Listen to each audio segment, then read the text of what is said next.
Estoy preocupado con digamos, la reacción / linchamiento que ha habido por parte de algunos dirigentes de mi partido, que sinceramente no la entiendo. No la entiendo porque si lo que se me dijo esa mañana, cuando se me mandó la documentación, era verdad, yo no veo cuál es el problema en acreditar el origen lícito de esa documentación, que eran los medios de comunicación según se me dijo. No contemplo que fuera falso lo que se me dijo, que fuera falso que el origen de esa documentación eran los medios de comunicación, pues esto sería bastante grave. Porque si el origen del documento hubiera sido distinto al que se me dijo, esto hubiera supuesto, además de que se me mintió, que eso es lo de menos, hubiera supuesto un intento de que fuera yo quien hiciera público ese documento con origen posiblemente irregular y con las consecuencias legales y políticas que eso hubiera tenido para mí y también para el Partido Socialista de Madrid. Juan Lobato no dimite, resiste en línea con la genética del Partido Socialista. El secretario general de esta formación en Madrid encarna hoy esta filosofía de partido en medio de una tormenta política que se cierne sobre él y también sobre la Fiscalía. Opta Lobato por la estrategia del aguante en vísperas de declarar como testigo este viernes ante el Tribunal Supremo en la causa que investiga a Álvaro García Ortiz, al fiscal general del Estado, por esa supuesta filtración de comunicaciones confidenciales con el presumible objetivo de perjudicar políticamente a Isabel Díaz Ayuso. Un delito de extrema gravedad que, según las primeras pesquisas de la UCO, estaría apuntando a una coordinación entre la Fiscalía y Moncloa en un ejercicio, uno más, de uso partidista de las instituciones. El epicentro de las últimas informaciones publicadas está en el contenido del móvil de Pilar Rodríguez, la fiscal jefe provincial de Madrid. Lo que han encontrado es inquietante. Estamos hablando de dos filtraciones en poco menos de una semana. La primera al periódico eldiario.es con el expediente fiscal del novio de Díaz Ayuso, con un detalle muy interesante además, y es que el propio implicado no habría recibido notificación alguna cuando el periódico ya estaría manejando esta información. La UCO atribuye la filtración directamente a la Fiscalía General del Estado, en lo que sería además un abuso de poder. La segunda filtración, según lo que estamos conociendo, habría sido la coordinación de una estrategia desde el Palacio de la Moncloa para armar políticamente este asunto. Y ahí es donde aparece Juan Lobato, un email confidencial del abogado de González Amador que salió de la Fiscalía el 13 de marzo. Al día siguiente ya estaría en la Moncloa. Desde allí se habría diseñado un plan que se ejecutó ese 14 de marzo. Juan Lobato, portavoz del PSOE en la Asamblea de Madrid, mostró ese documento en plena sesión de control. Una jugada para intentar desgastar a Ayuso utilizando esa información que se considera privada. El encargo habría llegado a través de Pilar Sánchez Acera, la mano derecha de Óscar López, por entonces jefe de gabinete de Sánchez y ahora ministro. Pilar Rodríguez, en un WhatsApp dirigido al fiscal general, dijo: vamos a incorporar un poco de cianuro. En este enredo de filtraciones, estrategias y mensajes aparece un Lobato que intenta salvarse por su cuenta y que, tras conocerse la investigación de la UCO, lleva ante notario los mensajes que intercambió con la jefe de gabinete de Óscar López, en un movimiento más propicio de un político arrinconado que de alguien con el control de la situación. Ahora le toca la declaración ante el Supremo justo este viernes, día 29, fecha de inicio del Congreso Federal del Partido Socialista, un congreso que promete ser todo menos pacífico. Un escándalo mayúsculo que no solo amenaza con derribar al Lobato, al que ya tenían ganas, por cierto, en la cúpula de Ferraz, sino también a Álvaro García Ortiz. Ninguno de los dos ha presentado su dimisión y, aunque la pregunta sea la de se terminarán haciéndolo, ahora mismo nos cuestionamos cuánto tiempo más serán capaces de soportar el peso de todas estas evidencias. Muy buenos días, arrancamos este martes aquí en Dando Caña, día 26 de noviembre, muy pendientes de la Asamblea de Madrid, porque esta misma mañana se nos convocaba a todos los medios de comunicación a estar pendientes de esta declaración de Juan Lobato, el secretario del Partido Socialista en Madrid, y sin embargo, lo que se rumoreaba que podría ser una dimisión ha terminado en una declaración muy corta, muy breve, en la que no solo ha descartado esa dimisión por sus propias palabras, sino que también ha remetido contra el linchamiento de algunos de sus compañeros de filas. No solo hablaremos del caso del fiscal general del Estado en el día de hoy, sino que también tendremos que seguir tirando del hilo con el denominado mediáticamente como caso Koldo, porque en el día de hoy Conocemos más informaciones que se siguen publicando en los medios de forma paralela a la continuación de la investigación judicial, y el empresario Víctor de Aldama ya estaría entregando diferentes pruebas a la UCO. Una de ellas la conocemos en el día de hoy, que son todas esas anotaciones de las comisiones donde aparece el gran jefe, que es José Luis Ábalos, con incluso mordidas de 2 millones de euros. Se lo contaremos aquí a lo largo de la mañana de hoy, así que quédense con nosotros en estas 2 horas, que comenzamos como siempre con el comentario de José María Francas. Muy buenos días. Muy buenos días, sí, pues mira, hoy voy con el mismo tema que tú, porque ayer hablamos de Lobato aquí, y yo me acuerdo que dije 2 o 3 cosas, pero por la tarde le enchufé al Magín porque no entendía la maniobra. No entendía, porque, hombre, a ver, ese tío se supone que no es tonto del todo, ¿no? Entonces no entendía qué había hecho, porque además durante el día se fue liando solo. Y bueno, y me parece que estamos ante, más que una patinada o un patinazo, estamos ante una estrategia. Yo hay una frase que de pequeño me repugnaba mucho, que es cuando me decían piensa mal y acertarás. Después me di cuenta que es errónea, es mucho mejor piensa mal y te quedarás corto. Y en este caso he pensado mal y me he quedado corto, creo. A ver, lo único que hay que se le puede achacar a este hombre es que ha hecho como los porteros malos a media salida, con lo cual le van a colocar el gol. Pero me parece que él en su momento se da cuenta que es una trampa. Igual no cae en la cuestión, pero es una trampa. Porque le mandan una cosa para que meta la pata a él y él sea el que se enfrente a Ayuso a través de un delito. Como él se da cuenta de que está ante un tema de posible delito, porque para algo viene de Hacienda, o sea, viene del Ministerio, sí, donde están metiendo la pata, lo que hace es quitarse de en medio, intentar asegurarse de que la información se puede publicar porque ha salido en otro sitio, pero sabe que ha habido un delito. Y ahí es donde mete la pata y donde se queda a mitad. Porque lo que tenía que haber hecho, que es cosa que sí dije ayer, era denunciar el tema. Porque está obligado a denunciar cuando ve que hay un posible delito. Este error le va a costar la estrategia. Pero, en fin, yo creo que en aquel momento, él aún, porque estamos hablando de hace bastante tiempo, él aún no veía peligrar su cabeza en Madrid. Con lo cual no hace nada más que esto, que cubrirse las espaldas. La otra tampoco se cabrea con él. Pero cuando te cubres las espaldas es porque algo temes. Bueno, hombre, sí, sobre todo porque eres profesional del tema, es decir, eres médico y te dicen que le cortes la yugular. Dices, pues córtasela tú, que yo no soy, ¿no? Pero si hubiera sabido que iban a por él, hubiera hecho otra cosa, que es lo que ha hecho ahora.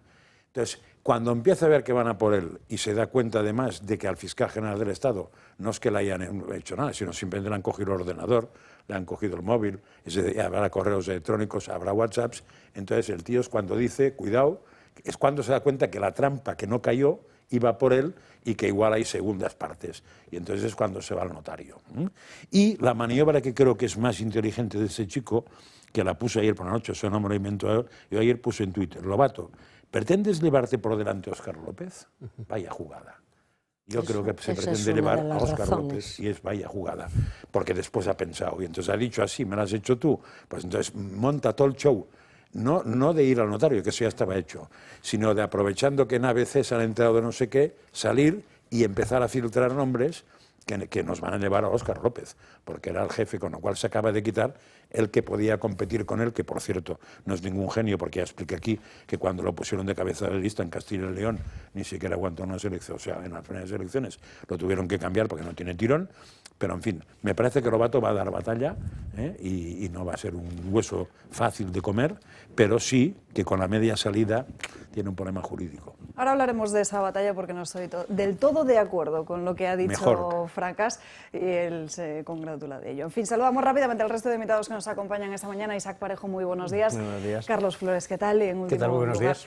Carmen Lobella, muy buenos días. Hola, buenos días. Pues empezamos, si os parece, con este asunto de Juan Lobato, porque el tema no está solo en lo político, sino también en lo que se está investigando judicialmente. Este viernes le toca declarar como testigo ante el Tribunal Supremo, así lo conocíamos en el día de ayer, después de esa noticia que publicaba el domingo a última hora en su portada el diario ABC. Esta misma mañana, y le han visto, ha comparecido ante los medios, lo ha hecho justo después de esa citación como testigo, en ese caso, contra el fiscal general del Estado por esa filtración de documentos secretos del novio de Isabel Díaz Ayuso. También, además, entre todas esas voces desde las propias filas socialistas que le ven sentenciado y que le piden que dimita cuanto antes, que lo haga mucho antes del Congreso Federal, algo por lo que se ha manifestado además preocupado, pero defendiendo, eso sí, todas sus actuaciones con este asunto.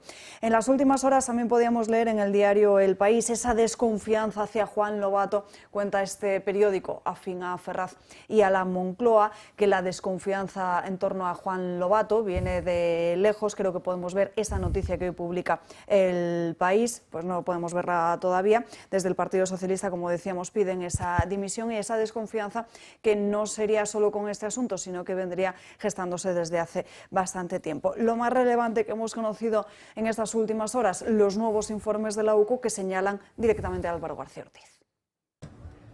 García Ortiz tuvo un papel clave en la trama de la filtración de los correos del novio de Isabel Díaz Ayuso, González Amador, con la Fiscalía. La Guardia Civil ha desvelado parte del secreto de sumario y pone el foco en el papel preeminente del fiscal general del Estado. En su informe de cerca de 50 páginas, la UCO hace una cronología de las comunicaciones que en su momento mantuvieron Álvaro García Ortiz y la fiscal jefe de Madrid, Pilar Rodríguez, pero también con otros fiscales. Hace unas semanas el Tribunal Supremo abrió causa en su contra, acusándoles de un delito de revelación de secretos, aunque por el momento permanecerá el secreto del resultado de la entrada y registro del despacho del fiscal general. Según recoge la UCO, el 8 de marzo, pasadas las 7 de la mañana, la mano derecha de García Ortiz, Diego Villafañe, solicitó a la fiscal jefe provincial de Madrid toda la información y vía WhatsApp sobre la denuncia de la Fiscalía contra el empresario González Amador, e incluso le pidió el escaneado de los informes por ambas páginas. Dice la UCO que es justo 5 días después cuando se filtra todo a los medios de comunicación, El Mundo, La SER y El Diario.es. Con todo, los agentes ponen el foco en el papel relevante que tuvo el fiscal general para la filtración de los correos que contenían el acuerdo entre la Fiscalía y un ciudadano particular, en este caso la pareja de Isabel Díaz Ayuso, para que admitiera 2 delitos fiscales. Sobre la nota de prensa de la Fiscalía contra el empresario, la UCO también revela los intentos por parte de García Ortiz y de Pilar Rodríguez por añadir más leña, como cianuro, a toda la información. La clave está también en esos mensajes que mostrarían, evidenciarían la intención de la Fiscalía General del Estado, tanto por parte de Álvaro García Ortiz como la fiscal de Madrid, de las intenciones de desgastar públicamente a la presidenta de la Comunidad de Madrid. De hecho, esos mensajes son los que están llamando toda la atención de forma mediática. Incluso Voz Populi también esta misma mañana recoge más de ese contenido porque desmienten directamente al propio fiscal general en todas esas declaraciones en las que él mismo dijo que no sabía si que se investigaba al novio de Isabel Díaz Ayuso antes de que se produjese la filtración o antes de que apareciese esa publicación en los diferentes medios. Lo que estamos viendo es como existió una actuación coordinada con el Palacio de la Moncloa para filtrar ese documento no solo hacia los medios, sino también hacia Juan Lobato, porque aquí está otra de las claves, que Lobato habría enseñado ese correo electrónico en la Asamblea de Madrid sin marca de agua, cuando lo único que se había publicado hasta ahora todo contenía una marca de agua, que es algo que se suele hacer en los medios de comunicación cuando existe una exclusiva. Y efectivamente, creo que la SER lo había... Moncloa le pidió al líder del PSOE madrileño, a Juan Lobato, que sacara a la luz los correos electrónicos del abogado del novio de Ayuso con la Fiscalía. Pero Lobato se negó. ¿Qué hizo entonces el Gobierno a través de Pilar Sánchez Acera, jefa de gabinete de Óscar López?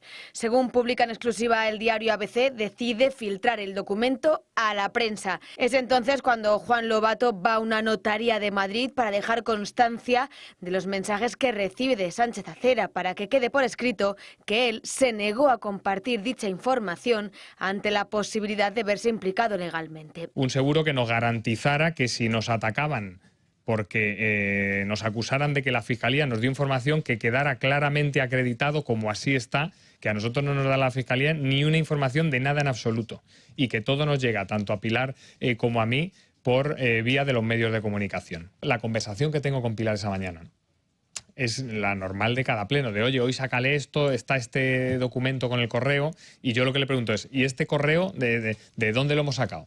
¿De dónde viene? Y me dice, lo tienen los medios. No se entienden entonces estas contradicciones con el comunicado que publican. Lobato asegura que nada de la información de ABC es cierta, que únicamente fue a un notario a dejar constancia de que ni el PSOE madrileño ni Moncloa habían tenido constancia alguna de estas filtraciones. No se entiende. Su declaración en el Supremo como testigo dirá la verdad.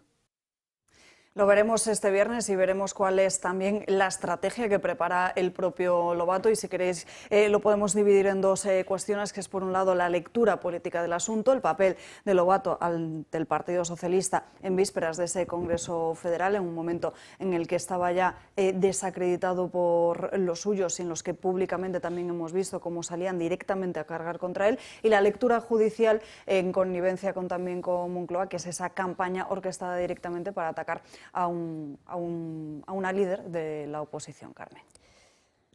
La verdad es que entre pillos, entre sinvergüenzas, está el juego, si podemos llamarle juego a algo tan grave que realmente son delitos. Y lo que sentimos los ciudadanos es bochorno, es vergüenza, por no decir asco o repulsión, porque están cometiendo un delito, Fiscalía General del Estado, Moncloa, el representante, portavoz, secretario del Partido Socialista en la Asamblea de Madrid, todo para utilizarlo políticamente contra Ayuso. Con lo cual, cada vez el daño que hacemos a los ciudadanos es mayor. Cada vez es más grande la desafección de la política, porque por mucho que quiera defenderse Lobato, si tú tienes ese documento el 14 de marzo, tú sabes, tienes claro que es un delito el trascender, el informar al público de algo que concierne a una persona privada, tienes que denunciarlo. Un delito debe de denunciarlo cualquier ciudadano, muchísimo más un político portavoz del Partido Socialista en la Asamblea de Madrid. Entonces, hay finalidades distintas en él, como tú has apuntado. Una de ellas también es luchar contra Óscar, que parece ser que es el protegido de Sánchez. O sea, que Sánchez, al final, es siempre el que manipula los hilos, y la jefa del gabinete del ministro es la que se lo transmite. Mire usted, dice que lo conoce por los medios de comunicación, pero usted lo está transmitiendo. Si lo conoce por los medios de comunicación, es igual que no es cierto. Lo conocen por el fiscal general del Estado y la UCO lo confirma. Cuando un país tiene un fiscal general del Estado de ese calibre, que está imputado, que es capaz de cometer delitos y además lo hace con finalidad política y que demuestra estar absolutamente al servicio del poder, naturalmente que nadie puede creer en estos políticos. Exacto.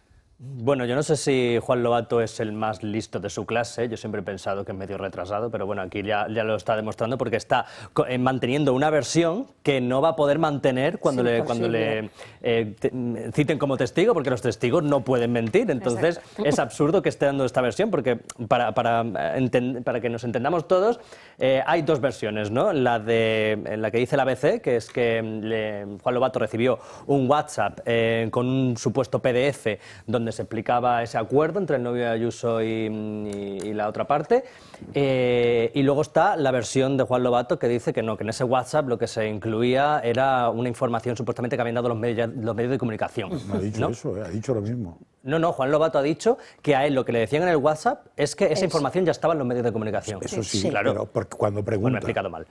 Cuando pregunta, pero es la misma. Sí. Prueba de ello es que lo que enseña claro, es, se queda con el culo al aire. Pero es que yo no me creo la versión de Juan Lobato. Lo único que cambia es la intención al explicarlo. Claro, pero yo no me creo que desde el 14 de marzo. Yo no me creo que en ese WhatsApp pusiera eso que dice Juan Lobato de los medios de comunicación. Porque sí que ha metido la pata. Porque si no, Juan Lobato habría usado esa información en la Asamblea de Madrid. ¿Y por qué porque no? si sabía, si él según decía ese WhatsApp, eso estaba ya en los medios de comunicación, ¿qué problema habría tenido en sacarlo en los medios de comunicación? Sí lo usó. Sí, pero no dijo que estaba en los medios. El documento. Lo usa en la Asamblea. No dijo que provenía de los medios. El 14 de marzo lo exhibió. Usa la foto del documento. Sin marca de agua. O sea, Sin marca de agua, ahí está la clave. Claro, porque él Pues por eso él sabía que no estaba en los medios de comunicación. ¿por qué usa eso? Porque ha preguntado a la otra. ¿Por qué va al notario ese tío? Porque sabe que viendo lo que pone, Porque sabe que es el delito. problema le cae a la otra. Claro, porque él Pero por pregunta, eso te digo que ¿ha él salido? Sí, pero pues que lo él saco. sabía que no estaba en los medios de comunicación. Pero ha pillado a la otra, que es lo que quería. Ya, pero jurídicamente cubrirse las usó la espaldas. información sabiendo que eso no estaba en los No medios de veo comunicación. ninguna contradicción, Que es lo que él dice. Juan Lobato decía que él, según ese WhatsApp, eso estaba en los medios de comunicación. Si enseñó ese PDF sin marca de agua, él sabía que no estaba en los medios de comunicación esa información. Pero ¿Es como así? le asegura a la otra que sí, pues nada. Ya, bueno, pero es que se le pasará a la otra. A ver, yo, empezando, yo me siento un poco raro hablando de política madrileña siendo valenciano, pero vaya, me tiro a la piscina. Yo creo que Luego las hablaremos opciones, de Valencia, que las opciones que se le presentan a Juan Lobato son una mala y la otra peor. No sé cuál de las dos es la mala y cuál de las dos es la peor. Una es quedar como un mentiroso. Yo dije que este documento que me había llegado, pues me había llegado lícitamente y en realidad me llegó ilícitamente. Lo sabía y por eso me fui al notario. Miente. Y la otra es que te hayan mentido, quedar como un tonto. Alguien le dijo, oye, usa esta información que es limpia, no te preocupes, que el origen es completamente lícita. Vale, de acuerdo, pues me tiro a la piscina. Una es quedar como un mentiroso y otra es quedar como un tonto. Una es mentir y la otra que te mientan. Y teniendo en cuenta que él es un cargo orgánico del Partido Socialista, no es otra cosa, las dos le abocan al mismo lugar, a la dimisión. Si has mentido a tus ciudadanos y a tus electores, deberías de marcharte. Y si el partido que te ha nombrado secretario general de los socialistas madrileños te utiliza, te miente, te engaña, te pone al pie de los caballos y te pone al borde también de una imputación, pues deberías de marcharte lo antes posible. Que es probablemente lo que el Partido Socialista quiera. Habéis hablado de que Lobato está en el alero desde hace... No, Lobato está en el alero desde las últimas elecciones. Es decir, no olvidemos que el PSOE no es el primero, ni es el segundo, es el tercer partido de la Comunidad de Madrid, que, bueno, ahora que se ha ido la Arenillas ya tiene un escaño más que Más Madrid, pero en términos de votos contantes y sonantes, las últimas elecciones quedó tercero y el número de escaños igualmente quedó tercero. El PSOE madrileño es un agujero en el zapato de Pedro Sánchez, porque no funciona ni cara al aire. Está muy por debajo de las expectativas de voto del PSOE en otras comunidades colindantes y es un problema para la renovación, la eventual renovación del mandato de Pedro Sánchez. Así que el PSOE tiene muy buenas razones para quererse cargar a Lobato. En general debería de cargarse seguramente a Lobato y a toda la directiva socialista madrileña, que no ha hecho más que acumular fracaso tras fracaso desde hace mucho tiempo y muchas legislaturas. O sea, esta, la anterior, tendría que cargarse. O sea, es que no. Pero no puedes hacer a todos defensor del pueblo. Esos fracasos, No. ese fracaso tras fracaso tras fracaso también los ha coleccionado Sánchez. Y sin embargo, tampoco dimite ni se va. Bueno, y una esto de las cosas que distinguen a un autócrata es siempre delegar las culpas en otro. Por eso, pero lo que es cierto, que Lobato queda mal, que Lobato deberá de dimitir, pero Lobato le ha metido un punzón a Moncloa clarísimo. Dimitir o porque dar la batalla, realmente ¿por qué no? todo el juego, que no es juego, pero vamos a llamarle así, parte Fiscalía y Moncloa. Y todo para conseguir en Madrid cargarse a Ayuso, con un fin político de Lincoln. Realmente es el ejemplo más claro y uno más de la política bochornosa que estamos viviendo. Y este caballero ha sido siempre falso, siempre ponía buena cara para insultar a los demás con buena cara, pero sabía muy bien que era delictivo lo que estaba haciendo y por eso fue al notario. Entonces él es un delincuente, porque vuelvo a repetir que el que conoce un delito lo tiene que denunciar. Ah, pero si el delito te va bien, pero ocurre que ahora tienes al ministro enfrente. Vamos a salir de dudas el jueves, porque ante el interrogatorio seguramente... Viernes. El viernes. El señor Vamos a salir de dudas el Sánchez viernes. es el responsable, lo es Moncloa, lo es su ministro, lo es la jefa de su gabinete, lo es el fiscal general del Estado. Y mientras no repitamos una vez y otra vez que tenemos a delincuentes como presidente. Bueno, yo recuerdo Claro, en es que esa es la otra lectura, y precisamente al inicio le decía a Francas que no estaba de acuerdo con lo que decía, porque estamos viendo que aquí creo que es el meollo, que es la actuación de la propia Fiscalía, más allá de si Lobato dimite o no dimite, pero por cerrar ya esta lectura política, lo que no puede ser, o lo que quizás se haya echado de menos en Lobato esta misma mañana, es un poco más de carácter ante esta situación, porque parece que si él era conocedor o no, no lo sabemos. Desde luego la sospecha está ahí, porque si no, uno no se va a acreditar esos mensajes ante una notaría, pero quizás se ha visto un poco un ejercicio de cobardía, porque el propio Lobato suelta la piedra, pero esconde la mano, da un paso hacia adelante, otro hacia detrás, no se planta frente al Partido Socialista, y tampoco es del todo claro con todo lo que ha pasado, porque en el día de ayer las declaraciones que daba un medio de comunicación y otro eran totalmente contradictorias. A ver, yo creo que hay que distinguir varias cosas. Una, o sea, el hecho de que yo haga un análisis de Lobato no exima al fiscal general de todo. Claro, es por separado. O sea, uno es un tío que me daría vergüenza cruzar una palabra con él, el otro más bien tontito en esto, ¿no? El delito que estamos hablando, el posible delito, el como se llame delito, son distintos. De Lobato sería el no dar a conocer un delito. El otro es el gran delincuente, presunto, pero gran delincuente, que es muy distinto. Con lo cual, claro, el Lobato, ¿qué le pasa? Que está media salido. Yo creo que de la misma manera que se da cuenta de que le están metiendo en un berenjenal y no quiere meterse, y por tanto hace la pregunta para que quede grabado que le han asegurado que eso ha salido, de la misma manera que eso, sabe perfectamente que tendría que haber denunciado esto, pero no va a denunciar a su partido, y menos cuando aún no era discutido, con lo cual ahí juega entre pito y flautas. Pero ahora, esta mañana, ha lanzado un par de viajecitos de que un partido no es una secta, de que uno sé qué, o sea, este hombre lo que va a hacer es dar la batalla, pero tiene uno de los dos pies es de barro. Es que, un segundo. Y el pie de barro es el delito que pueden achacarle de no haber denunciado un delito. Pero probablemente este viernes saldrá absolutamente incólume, limpio de todo eso, porque enseñará el acta notarial y los de estos, se quitará de en medio de este fregado, y este fregado va a ir a Óscar López y a su jefa de gabinete, pienso yo. Pero es que estamos dando por sentado que, Juan Lobato no tenía ni idea, que se creyó la versión es que las ideas no se juzgan. Pero es que Juan Lobato sabía de sobra que esa información venía directamente de la Fiscalía, pero la prueba es que, vamos a ver, si tú eres un poco listo, no me refiero a ti, a Juan Lobato. Yo no soy listo. A Juan Lobato. Si tú eres un poco listo, con una simple búsqueda en Google, sabes si esa información ya está en los medios o no. Es que es así, o sea, Juan Lobato si dio esa información en la Asamblea porque sabía que eso no estaba en los medios, sabía que estaba cometiendo un delito. Si se hubiera preocupado por investigar un poquito, bueno, voy a ver si es verdad lo que me dicen en este WhatsApp. Voy a ponerlo en WhatsApp. Y no salía, o sea, en Google no salía nada, por lo tanto, él sabía que esa información no estaba publicada en los medios. No hace falta ni eso. Por la mañana le llega a Juan Lobato, como a todos los tíos del PSOE de toda Europa o de toda España, le llega un recorte de prensa con toda la prensa. Pero que podría haberlo investigado por su cuenta. No hace falta hacer eso. Pero él simplemente quiere asegurarse de que el pastel le va a caer a otro. Y por eso lo tiene marcado. Lo que está demostrado. Porque le va muy bien políticamente cascar a Isabel. Unos y otros no les importa delinquir. Eso tenemos claro. No les importa cometer delitos. Este señor Lobato hace muy poquitos días iba de mosquetero, de acompañante de doña Begoña Gómez. Ese es Lobato.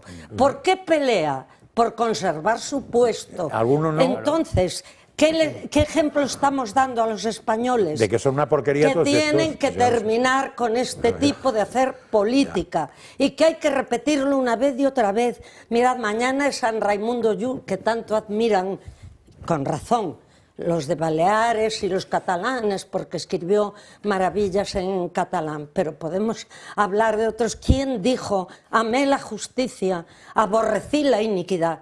Por eso muero en el destierro. Yo es una frase que oí desde niña y luego quien la pronunció, el Papa, fue santo. Pero esa es la realidad. Quiero ver a gente dentro de la política que sea capaz de defender la justicia. Pues creo que, esa es la realidad. Creo que a Lobato le van a aplicar esa otra frase de preferisteis el deshonor a la guerra y vais a tener guerra y deshonor. La de Churchill. Y con esto lo dejamos a las 12:30. Nos tenemos que ir a una breve pausa de publicidad, aunque esta semana la vamos a terminar por todo lo alto, porque este viernes, día 29 de noviembre, a las 8:30, debates en libertad, con muchos invitados y todos ellos excepcionales. José Ángel Antelo, Javier Borrego, Luis del Pino y también Julia Ariza pueden participar en esa conversación y ser parte del cambio. El viernes, el 13 de diciembre, la segunda edición de Debates en Libertad, pero en Barcelona. Van a hacer un balance social y político con José Javier Esparza, Josep María Francas y Joan Garriga. Pueden inscribirse desde ya mismo. Y el jueves, día 19 de diciembre, a las 8:30, la cena de Navidad del Club de Amigos, y apúntense cuanto antes porque las plazas son limitadas. Seguimos teniendo a la venta nuestro 10º de la Lotería de Navidad. Si necesitan más información, ese número de teléfono, el 91 616 24 64, o pueden escribir un correo electrónico a clubdeamigos@clubdeamigos.org. 91 616 24 64. Gracias a todos.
La reina Sofía, lo acaban de ver en directo, es investida como doctora honoris causa por la Universidad CEU San Pablo en un acto que tiene lugar en estos momentos en el aula magna del campus de Montepríncipe, en Madrid. El aula magna ha sido nombrada también reina Sofía por esta Universidad CEU después de la aceptación de la reina del título. Esta ceremonia ha sido impartida por el presidente de la Real Academia de Ciencias Morales y Políticas, Benigno Pendas García, según hemos podido observar a lo largo de toda esta mañana. Según el comunicado del CEU que conocíamos en estos últimos días, con la asistencia de Reina Sofía, la universidad se convierte así en la primera universidad privada española que recibe la aceptación de Su Majestad para integrarse en el claustro de su comunidad universitaria, a la que enriquece, dicen, con sus incuestionables méritos. Pasan 5 minutos de las 12:30 del mediodía a las 11:30 en Canarias. Vamos a seguir avanzando con más asuntos y del fiscal general del Estado de esta causa pasamos a otra, a la trama Coldo, porque en el día de ayer conocimos cómo todo este entramado, toda esta red, habría creado unas 14 empresas en República Dominicana. Ni una, ni dos, ni tres, sino 14 empresas creó la trama Ábalos en República Dominicana. Era el país de preferencia de la trama para invertir y mover millones de euros sin levantar sospechas. Víctor de Aldama declaró ante el juez la semana pasada y puso el foco en José Luis Ábalos. Dijo que el exministro era el principal beneficiario de las comisiones y que tenía toda su fortuna en el país caribeño. Casualmente, el querido Falcon de Pedro Sánchez ha hecho escala en este país casi 120 veces desde marzo de 2021. Algunas de las sociedades creadas en el país caribeño son Megalab, Pronalab, Reusa, Bali, Pronatal o GSI Dominicana. César Moreno o Ignacio Díaz Tapia, socios de Víctor de Aldama, participan de alguna manera en estas empresas. Si nos centramos en Pronalab, los socios eran Víctor de Aldama y Jorge Brizuela, considerados pía del régimen venezolano. Pero atención, porque estas sociedades no solo están vinculadas a socios del comisionista de la trama, también a Bernardo Castillo Pérez, un supuesto asesor del Ministerio de Transportes en la etapa de Ábalos. Castillo se presentaba en nombre del Ministerio de Transportes para hacer negocios en el país caribeño, unos negocios que se fueron expandiendo hasta llegar a realizar pruebas COVID en hoteles. Fue gracias al supuesto asesor de Ábalos que logró mediar para que sociedades como Provalab, Megalab y Pronatal pusieran dinero en un ambulatorio de Santo Domingo. En definitiva, un destino muy atractivo para la trama, cuyo objetivo ha sido blanquear el dinero procedente de las comisiones por contratos sanitarios durante la pandemia. Comisiones de las que se sigue hablando. De hecho, esta misma mañana el Confidencial eleva su portada como una adjudicación a una constructora gallega fue la que desató el enfado de Santos Cerdán, por las que el secretario del Partido Socialista habría solicitado también llevarse su parte, ese sobre con 15.000 euros en efectivo que siempre, y según Aldama, le habría hecho entregar Koldo García en un bar enfrente de Ferraz. No solo sería Santos Cerdán el único receptor de esos cobros por parte del que fuera asesor de José Luis Ábalos, sino también Carlos Moreno, el jefe de gabinete de, atención, María Jesús Montero. Marian Vallejo, muy buenos días. ¿De qué penas podríamos estar hablando si se confirma la culpabilidad tanto de Santos Cerdán como del propio Moreno? Muy buenos días, Alba. Pues vamos a verlos porque Víctor de Aldama declaró el pasado jueves y en esta declaración señaló varios nombres: Pedro Sánchez, Begoña Gómez, Teresa Rivera, Illa o Ángel Víctor Torres. Sin embargo, nos vamos a centrar en esos dos: Santos Cerdán, el número 3 del Partido Socialista, y Carlos Moreno, el jefe de gabinete de la ministra María Jesús Montero. Del primero de ellos se aseguró que se llevó 15.000 euros en un sobre en su presencia y en manos de Koldo García en un bar enfrente de la sede del PSOE, en la calle Ferraz. Del segundo, Aldama aseguró que también se llevó 25.000 euros por la misma vía por evitar un embargo de Hacienda. De confirmarse estas graves acusaciones surge hoy una pregunta: ¿a qué penas se podrían enfrentar? Ambos podrían ser acusados de dos delitos, el de cohecho y el de tráfico de influencias, y estos delitos podrían conllevar a penas que van desde los 2 hasta los 6 años de prisión. Sin embargo, la pelota ahora está en el tejado de la Fiscalía, que es a quien le corresponde extender o no la investigación justamente a estas dos personas, a Cerdán y a Moreno. Gracias, Marien. Veamos también cuáles son esas consecuencias, todas ellas, de las declaraciones del empresario considerado nexo corruptor en esta trama la semana pasada en la Audiencia Nacional.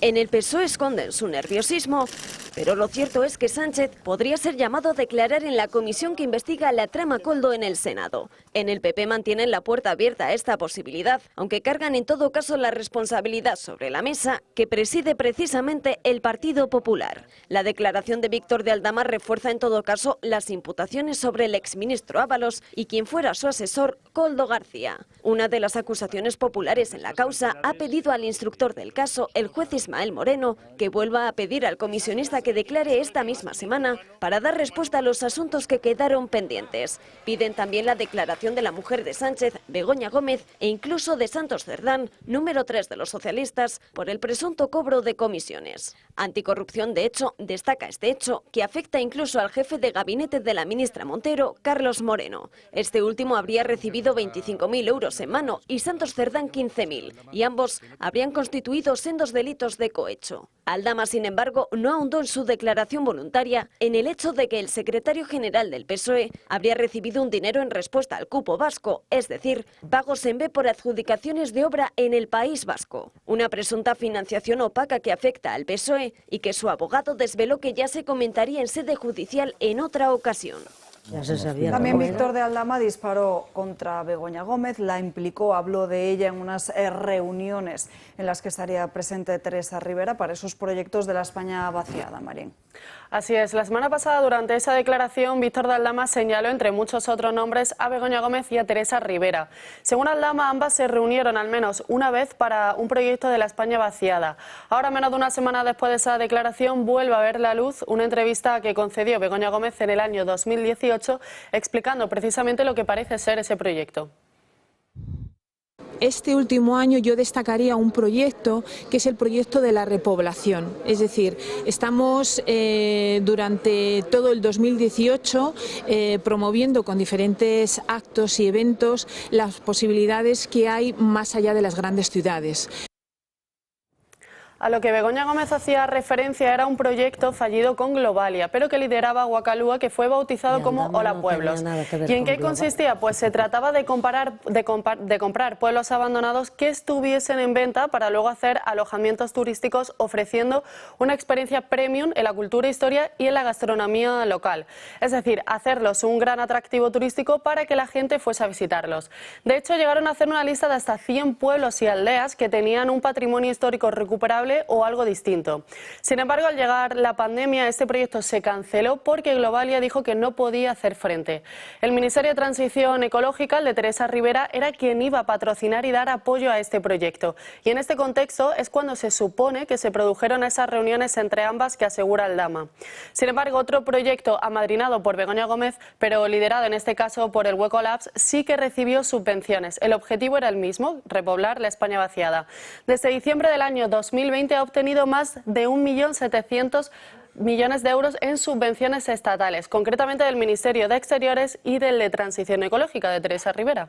Gracias, Marien. Y comentábamos antes, durante la pausa de publicidad, se lo cuento también a los espectadores, que esta misma mañana estaba prevista la comparecencia de María Jesús Montero en el Senado por el denominado caso Koldo. Sin embargo, solo ha podido intervenir la portavoz, la senadora de UPN, y justo después la vicepresidente ha pedido la suspensión de esta comisión de investigación porque tenía que irse directamente a votar al Congreso de los Diputados, algo que podría hacer de forma telemática, pero que sin embargo de esta forma ha preferido evitar dar respuestas. Carlos.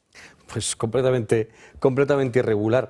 Yo haría dos comentarios. El primero, al hilo de lo que acabamos de comentar. Alguien tendría que explicarle a Begoña Gómez que llevar turistas a un pueblo de la sierra el fin de semana no es repoblar la España vaciada.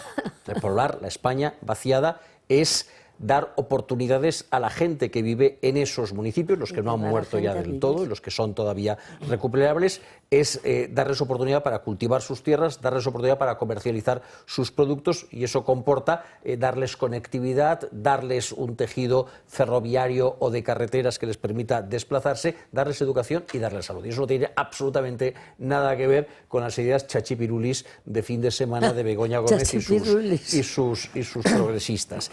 Y respecto de la información que mencionábamos, hay un detalle muy pequeñito de esa información al que yo llevo siguiéndole la pista desde hace bastante tiempo, que es el tema del Falcon.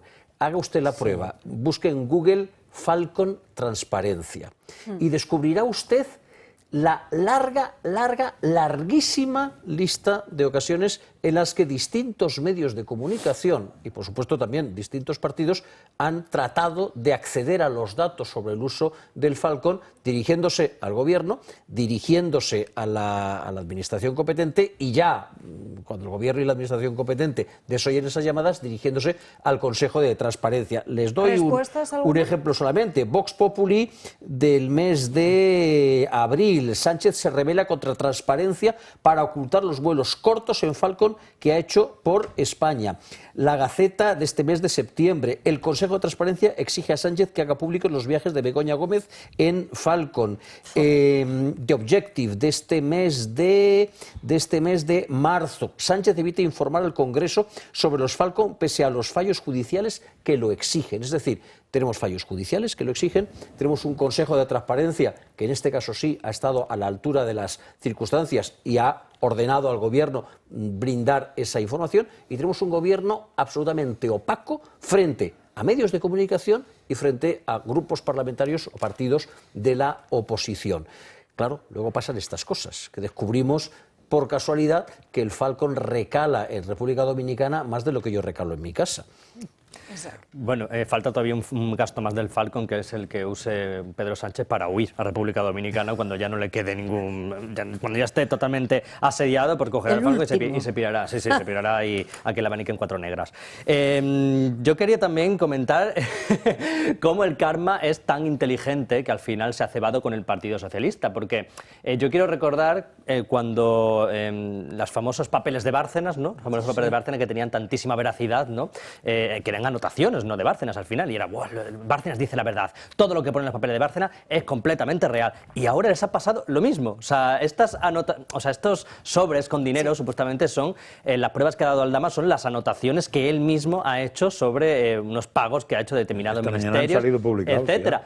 Claro, pues ahora resulta que el Gobierno dice que no, es mentira todo, es falso.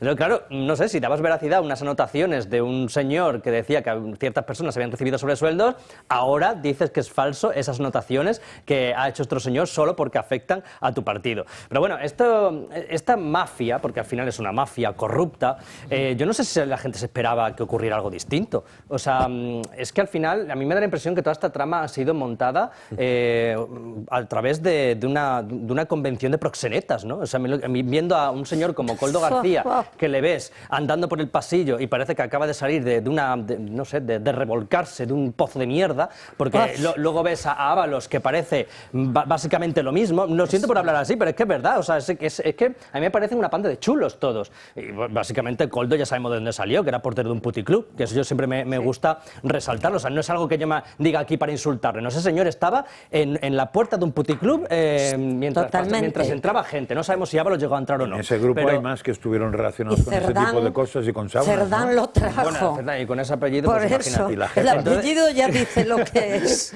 Pero es que yo... El nombre de pila es Santos, para compensar. Bueno, para compensar, no sé, Santo... Y luego acompañan por España a Sánchez.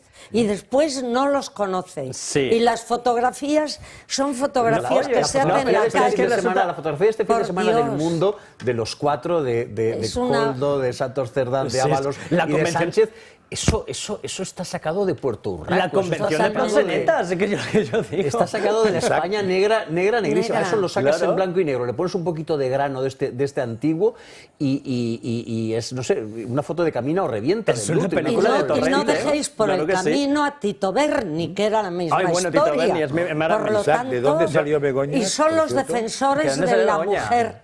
Yo que sé dónde salió Begoña, en su casa. ¿Y qué negocios tenía su familia? Ah, bueno, muy verdad. Qué listo, qué listas estaba ahí. Os vais a un tío que estaba de portero, claro, y os dejáis a la administradora. A una señora que es hija de un señor que lleva una sauna gay. O sea, ¿era contable? Vamos a ver, una sauna gay y varios sex shops también. O sea, ella era contable de los sex shops del padre. Y vais al pobre que estaba en la puerta en un sitio de Pamplona. Es que todo está relacionado con el sexo y todo lo turbio y grotesco y sucio. O sea, hay una cosa que no es turbia, pero sí grotesca, que luego hagan publicidad y hagan anuncios Gobierno de España que dicen tus impuestos vuelven a ti. Pero ¿a quién? Si se están gastando el dinero acabo público de leer que una de las propuestas para el Congreso del PSOE de este fin de semana es expulsar a los militantes que hagan uso de la prostitución. Sí, medio PSOE fuera. Creo que se les va a quedar vacío. Se van a quedar sin partido, señores. Sin ejecutiva. Nos vamos a ir rápidamente a la segunda pausa de publicidad del día de hoy, que se basa en un abrir y cerrar de ojos, y a la vuelta les mostramos aquí en Dando Caña esas anotaciones de Aldama. Seguimos en Dando Caña y vamos con esas anotaciones del empresario Víctor de Aldama, por lo que hemos podido leer hoy en el diario El Debate. El empresario contaría con un fondo de un montante total de unos 20 millones de euros, exactamente 19,5 millones en esos fondos destinados a mordidas. Entre esas anotaciones destaca una de ellas para José Luis Ábalos de 2 millones de euros.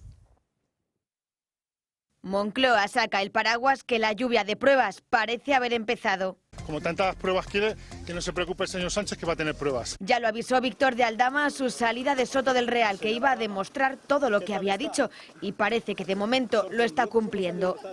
Acaba de entregarle a la Guardia Civil un documento clave para la investigación de los episodios de corrupción vinculados a varios altos cargos del gobierno. En este caso son unas anotaciones de un listado que él mismo habría elaborado sobre el reparto de comisiones. Lo van a ver. En total, Aldama contaba con 19,5 millones de euros destinados a mordidas. En este documento les destacamos el pago de 2 millones para el exministro José Luis Ábalos, el mismo que decía que nunca había recibido dinero de Víctor de Aldama.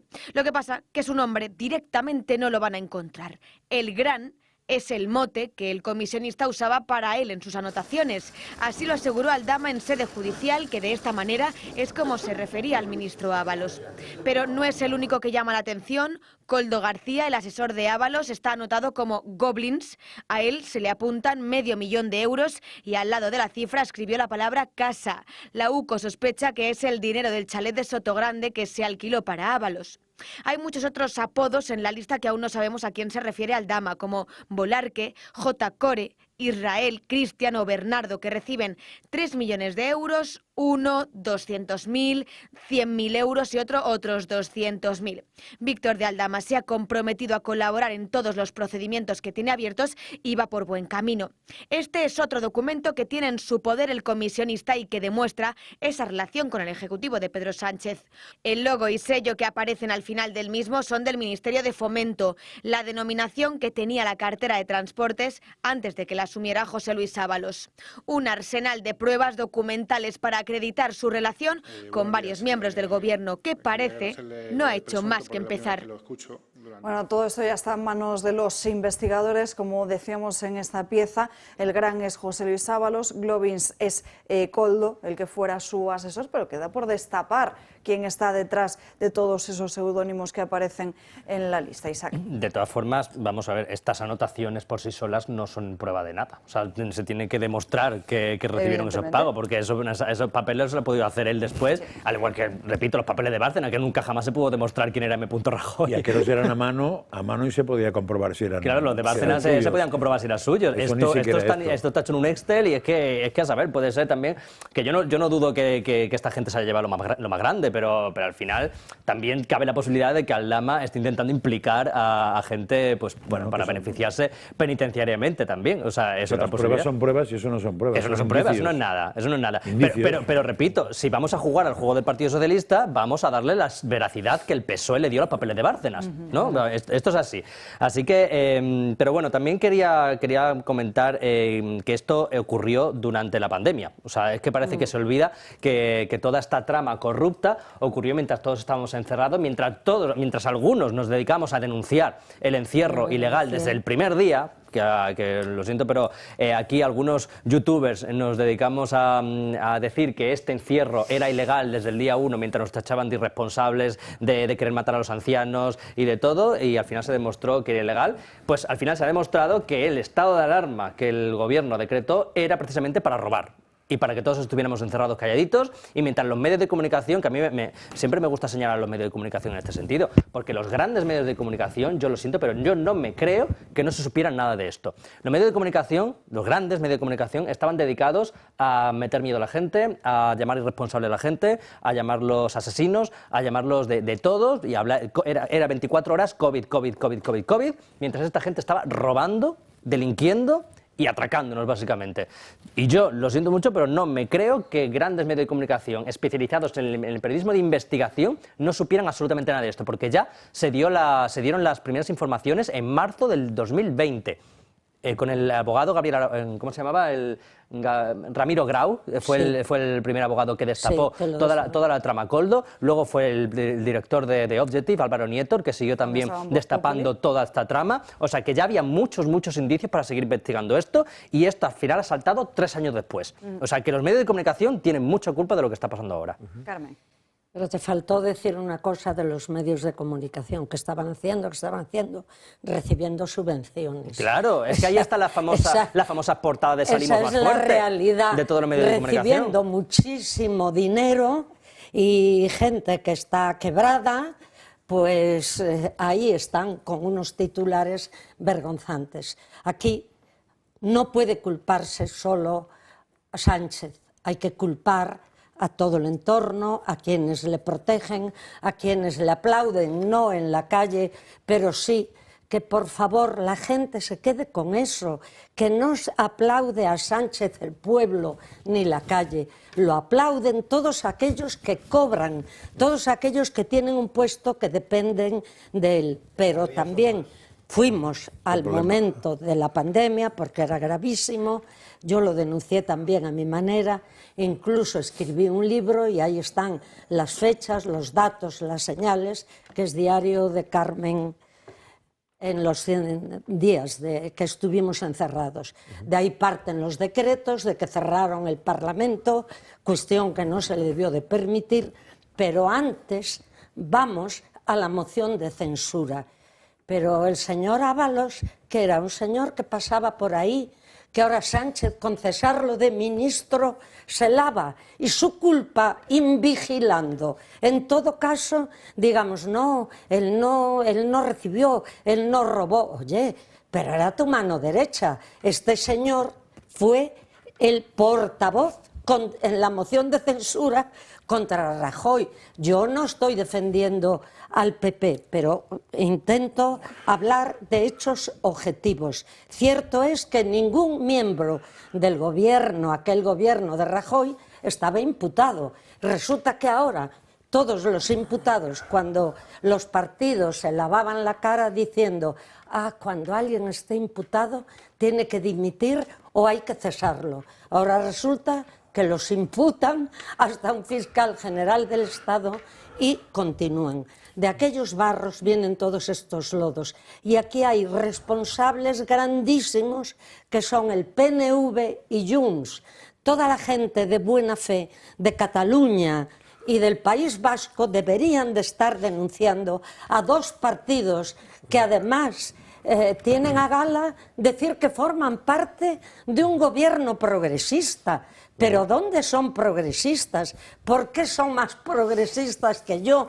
Estos no son progresistas y no pueden llamarle a nadie la ultraderecha, ni pueden decir cuando existe una denuncia, tienen que defenderse ante la denuncia y demostrar que no es cierta, pero no, es la derecha quien denuncia. Entonces la derecha está incapacitada para denunciar.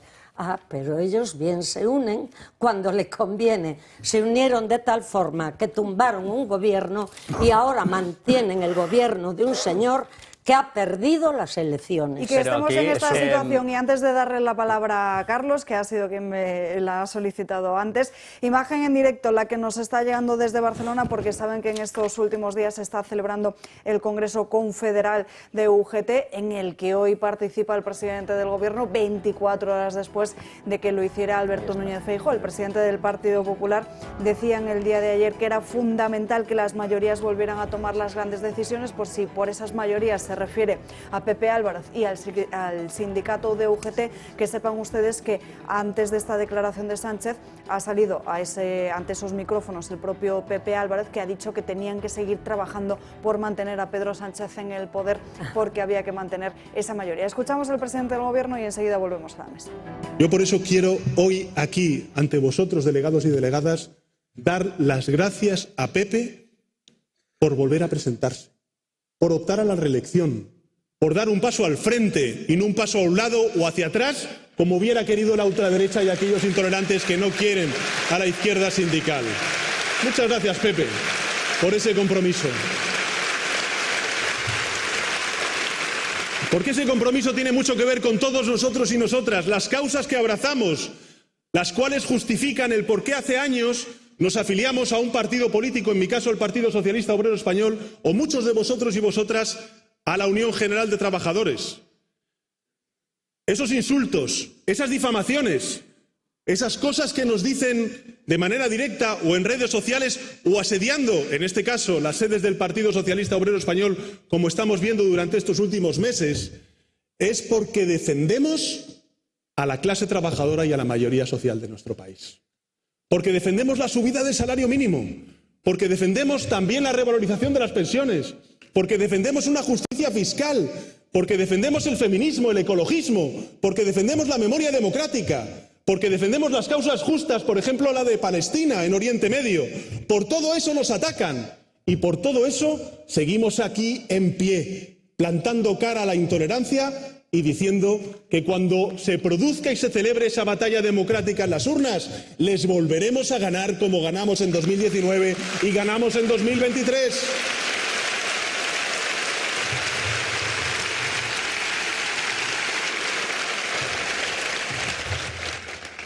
No nos perdonan haber ganado la moción de censura a un gobierno condenado por corrupción. No nos perdonan haber ganado las elecciones en el año 2019. No nos perdonan haber ganado las elecciones en el año 2023. Haber frenado y demostrar, además, al conjunto del mundo progresista, no solamente en Europa, sino más allá, que es posible frenar la ola reaccionaria. Que es posible frenar la ola reaccionaria. Con gobiernos en coalición Un tsunami, te hace falta. Habitual discurso el que acaban de escuchar, el del presidente del Gobierno, Pedro Sánchez, pero desde luego lo que se ha hablado en estas últimas horas, Carlos, también es ese ridículo del presidente del Partido Popular participando en ese acto, en el que, como bien les decíamos, acaba de decir Pepe Álvarez que tienen que defender a este Gobierno porque tiene que continuar trabajando.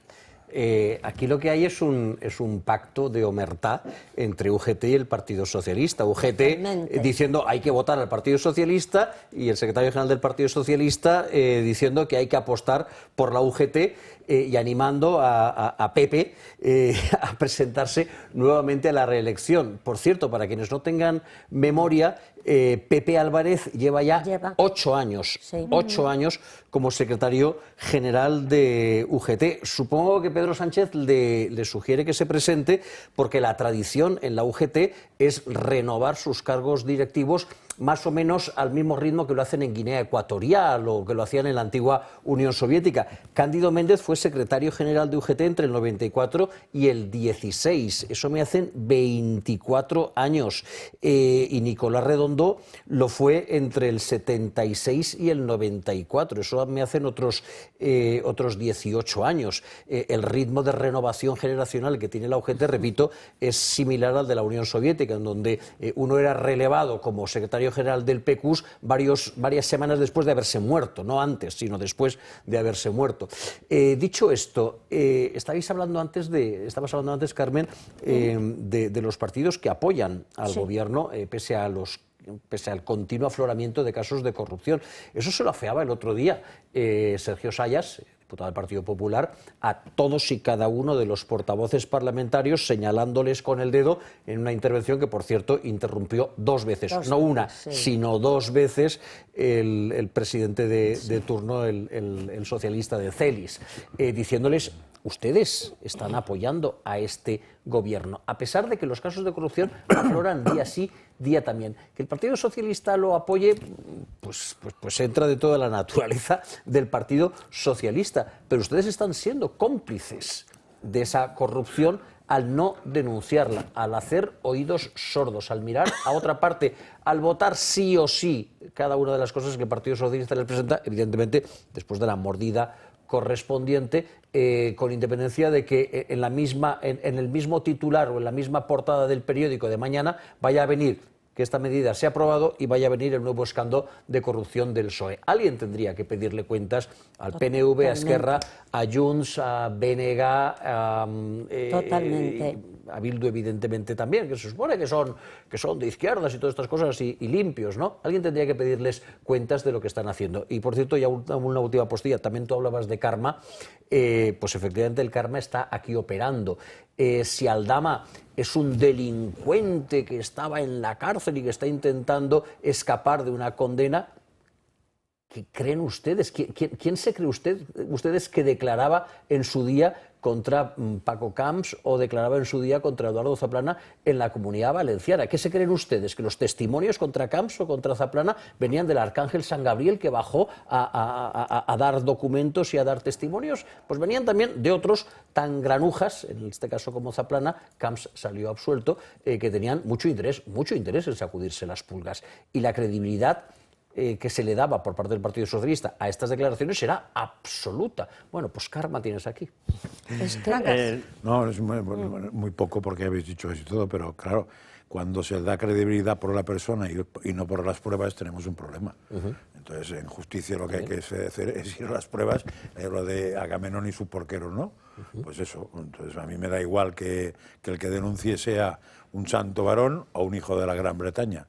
Me da absolutamente igual, lo que interesa probar es exactamente qué me está diciendo. Es demostrable, ya está, porque estamos hartos de ver de todo tipo de cosas. Bueno, a mí no me extraña nada que tengamos ese follón. Por cierto, sí, para decir una cosa que no gustará a nadie, a mí me pareció muy bien que Feijóo fuera al Congreso de UGT, y porque creo que es lo mismo. Lo importante no es ir o no ir, lo importante es lo que dices. Entonces yo podría discutir lo que dijo. Pero el hecho de que vaya me parece que no es, a pesar de que profundizando mucho tiene muchas aristas el ir ahí, pienso que en la estrategia que el PP debe tener no es malo ir ahí. Otra cosa es qué dices ahí. que es distinto. Isaac y luego Carmen. Carmen hablaba antes de aquellos polvos, estos lodos, refiriéndose al PNV y a Junts, pero bueno, yo me referiría más al Partido Popular. O sea, el Partido Popular yo creo que es el germen y el culpable de todo lo que ha venido pasando ahora y bueno, el culpable de todo lo que ocurrió en aquella moción de censura. O sea, os quiero recordar que en aquellos días, durante una tarde, España estuvo presidida por un bolso. O sea, por el bolso de Soraya Sáenz de Santamaría, que lo dejó ahí mientras el tío se iba a tomar un carajillo al bar de al lado. Whisky. Bueno, lo que sea, a tomar por culo se tenía que haber ido. Y estaba ahí en el bar tomándose un refrigerio mientras estaban quitándole del poder. Eso es lo que hacía Mariano Rajoy, la mayoría absoluta más desaprovechada de la historia, que podía haberle dado la vuelta a este país, que es lo que necesitaba, mientras el Partido Socialista tenía todos sus peones colocados en todas las instituciones públicas durante todo el gobierno de Mariano Rajoy, que estuvo torpedeándole durante esos 7 años. Al final desembocó en lo que desembocó. Y bueno, y ahora vamos por el mismo camino, porque vemos a Feijóo. Antes os he hablado de que Feijóo estaba en el Congreso Federal de UGT y que no te parecía mal que estuviera en ese congreso. O sea, yo de verdad que no sé la estrategia que sigue el Partido Popular para presentarse en un sitio donde se estaban riendo de él. O sea, es que estaban detrás Pepe Álvarez y la otra, que no sé quién era, riéndose de él, porque dice, no, es que yo estoy aquí, vosotros no me habéis votado, entonces yo no soy presidente porque no me habéis votado. Ja, ja, ja, ja, qué risa, pero tú eres tonto. O sea, vamos a ver, tenemos a Pedro Sánchez gobernando por tu incompetencia, por esa campaña de mierda que hicisteis el año pasado llamada Verano Azul, llevada por un subnormal llamado Borja Semper, que es que yo creo que ese tío está afiliado al Partido Socialista. Sí. Es que no me jodas, tío, o sea, es que esa campaña... ¿Pero os acordáis de esa campaña? Sí, sí. El tío haciendo el moñas por una playa rodeado de ¿cómo era? Sombrillas azules. Una playa falsa. Una playa falsa, encima, que era un cartón puesto detrás. ¿Y cómo pensaba? Claro, luego hizo una campaña falsaria del voto útil, del famoso voto útil, que estaba también sus altavoces mediáticos, como Federico Jiménez Los Santos, un saludo, que ya sé que me quieren mucho, por toda...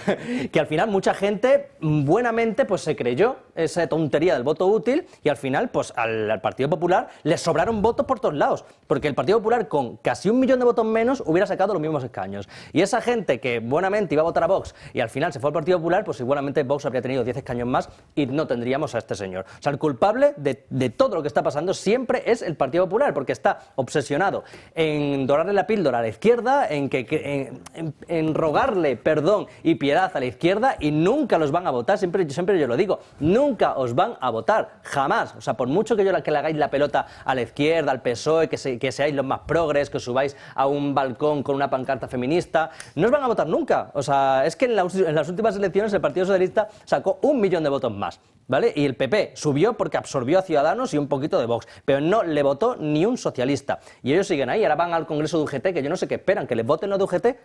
Es que el otro día vi no era un meme, era una foto real, en Twitter, de una foto de Feijóo en el Congreso Federal del UGT y otra foto de Pepe Álvarez en un Congreso del Partido Popular. O sea, era como, vivimos en una simulación. O sea, uno en un UGT y el otro en el PP.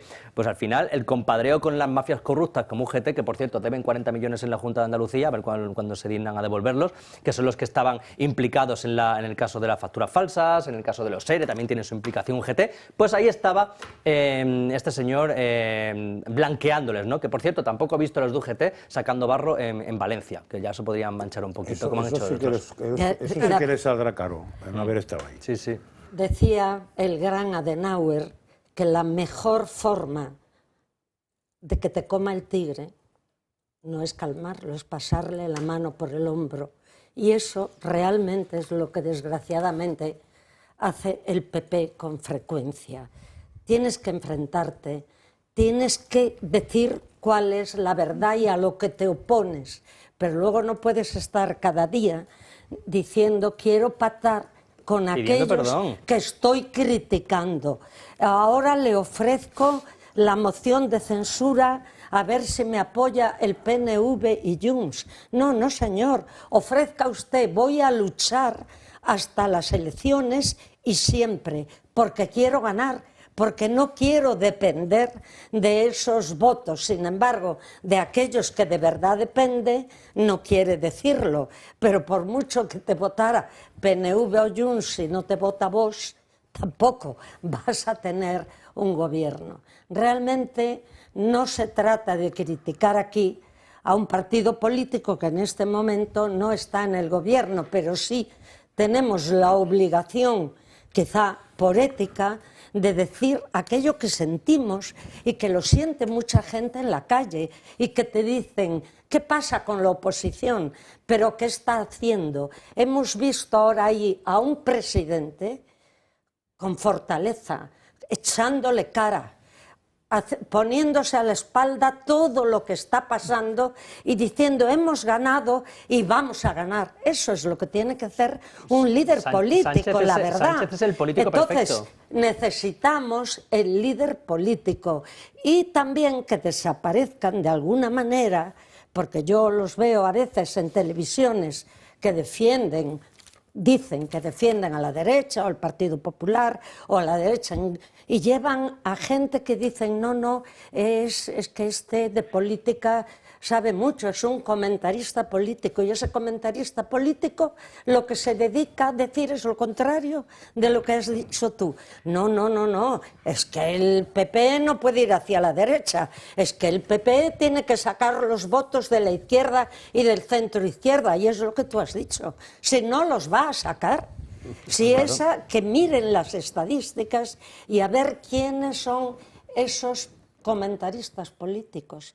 De política creo que saben poco. A ver, sí, son dos cosas. Una, lo que hemos visto aquí del señor Sánchez, recordar que en el trozo que hemos visto ya ha dicho dos mentiras flagrantes, que es que había ganado el 23, 2 veces lo ha dicho, que había ganado las elecciones, cosa que mentira. A ver, que el PP es el gran culpable de todo, hombre, sí, siempre que el PSOE sea más culpable que el PP, acepto la frase. Si no, es una tontería. Pero el PP es culpable por Claro, imbéciles. decirme a mí que el tío que ha dejado entrar al asesino es el más malo de todos, no, hombre, no. El más malo es el asesino. No. Después vendrá el tío que lo ha dejado entrar, porque si no estamos mirando fuera de Tiesto también. Pero, en fin, eso es una opinión mía. Yo he dicho que Rajoy o Feijóo, porque por acaso es lo mismo, vaya al Congreso, no me parece mal. Lo que me parece mal es lo que diga, según que diga. ¿Por qué digo eso? Porque creo que todo el mundo sabe o todo el mundo entiende que la única manera de poder ganar en este país es que se abra el abanico. Y el abanico es que Vox esté donde esté y el PP esté donde esté. Y ahora mismo el PP se está yendo. ¿Por qué? Sobre todo porque el PSOE se ha ido a donde no debería estar y está dejando un agujero allí.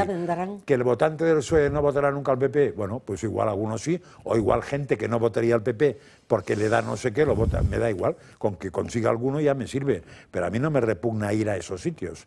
Yo cuando estaba en política he ido a sitios rarísimos. Lo que me preocupa es lo que he hecho allí. Eso es un tema distinto. Según lo que diga, si yo voy allí y expongo mi política de gobierno y es sensata, pues mira, te hago una pregunta, ¿me dejas que te haga una pregunta? Puede ser que me saquen de las orejas. Déjame es un problema de huir. Déjame que te haga una pero matización. Me gustaría hacerte una pregunta solo. Si tú estás cada día diciendo las inconsecuencias del PNV, de que el PNV está apoyando al Partido Socialista, bueno, a Pedro Sánchez más que el Partido Socialista, está apoyando la corrupción. Si dices que Junts, pues es un delincuente que está fugado y que lo íbamos a traer para juzgarlo, ¿te parece correcto que Feijóo diga, me ofrezco al PNV y a Junts? También hay mucha gente que piensa, si vas con quien no es honesto, terminarás tú siendo deshonesto. No lo veo contradictorio. Gana las elecciones, lucha por ganarlas, la pregunta, pelea, muy larga. Pelea. Y llámale lo que tienes que llamar a quien le tienes que llamar. Carmen, eso no es una pregunta, claro, sí, a ver, perdóname, tienes no lo veo en absoluto incongruente, porque ahí se trata de jugar a otra cosa.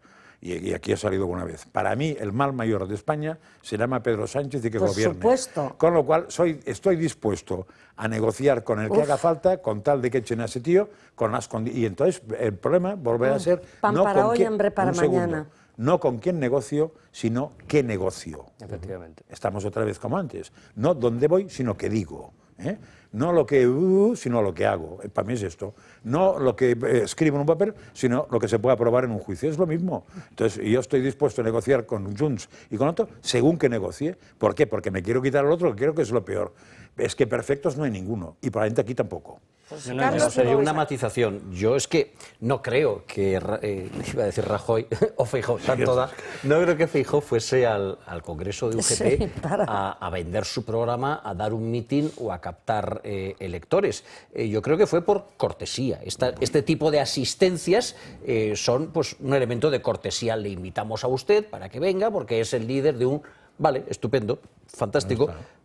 Pero si le invitásemos mañana a un congreso de Vox, vendría con la misma cortesía y con la misma amabilidad a sentarse. Perdona, Carlos, ¿y dónde estaría el fallo? ¿En ir a UGT o en no ir a Vox? Pues para mí lo rechazable sería... Pues en tener, y ahí hasta donde quería ir, equilibrios para todos. Ese doble rasero, que con unos tienes que ser amable o quieres ser amable, te nace ser amable, y con los otros no, con los otros hay que mantener las distancias y hay que mantener la frialdad, eso le costó las elecciones. Ese es el problema. Eso le costó las elecciones. Efectivamente. Precisamente el segundo matiz. Porque hay que ir con todos. Lo que hará que la derecha gane algún día pronto las elecciones en España no será el abrirnos a otro electorado, sino en que el electorado abra los ojos. El electorado abra los ojos. Lo que cambiará las cosas en este país será que los ciudadanos empiecen a informarse de medios independientes, a contrastar lo que les vende los medios gubernamentales, progubernamentales, paragubernamentales o pentagubernamentales.